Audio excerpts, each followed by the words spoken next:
اف دو سالن دما کو بوهار به بیراوریین خوا به تایبات نوروز نزیک دبه صلاح الدین احمد کو جروش آوای کردستان کوجبری باشکور کردستان بویا کار خوا به فروتنا آلایان سدکتر دکهو لیداوس آلاوین گران آلایان کردستان تیناو دبه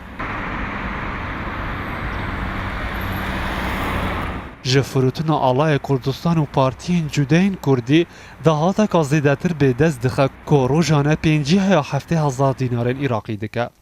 كارتنا نقا كوري عربانة سجني بعام إيش ضعيفة قلق ضعيفة بس أشخارا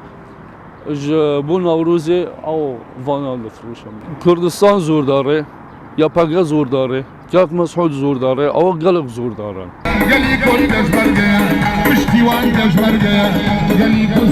تویوه که کوبتن ده هلکفتو بیرانی نشتیمانی و حزبی ده ریجک آمازن یا آلایان تین فروتن لهن کسان فروتن آلایان کرنه کار خواه سرکه و به هر بهای که باروجانه ده بازار و کلانان ده دگرن هیاچن آلایان بفروشن جبو پیدا کرنه ده بارا جیانا خواه بازارەکەم لەگەر مناسبەیە لەگە مناسبەیە من مناسبەی کورداتی زلچی نەورۆزە و مناسبەتی خۆشی کوردیە لەگە قانزاسیش نەکەم فایدەی نەکەم خەسارەتیش دابنم جۆم لێ نییە بەس ئاڵای کورد شەکاوەبی بەرز بیت لە ئاڵای کوردستان لە هەولێرەوە لە هەموو هەر پارچەی کوردستان هنوالاتی بیرانین نشتیمانی جبو کرین آلایان نکرن آرمانجا خوا لی او جبو نشاندان سوز و وفای خوا آلایان دکرن من وەکو خەڵکی بیر ناکەمەوە بەس لە بەهارانە ئاڵا هەڵبگرم و لە ماڵەکەما دای بنێم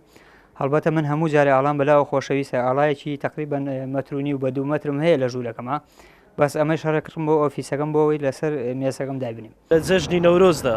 زۆربەی زۆری ئاڵای کوردستان چکە ئاڵایەکە ئاڵای هەموو میلەتی کووردە ئاڵای کورد و کوردستانە ئاڵایەکەی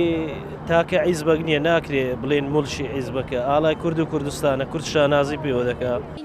تەوی شەڕێ داعشێ و کریزدا ئابووریە ڕاستی باشوورێ کوردستانê هاتی فروتنا ئالایە کوردستانê bazara wan germtir bûye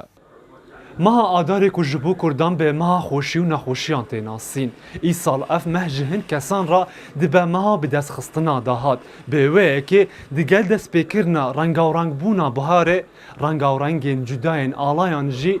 nû dibine ve û zêdetir tên firotin. Kawer Salih, Rodaw, Hewlêr.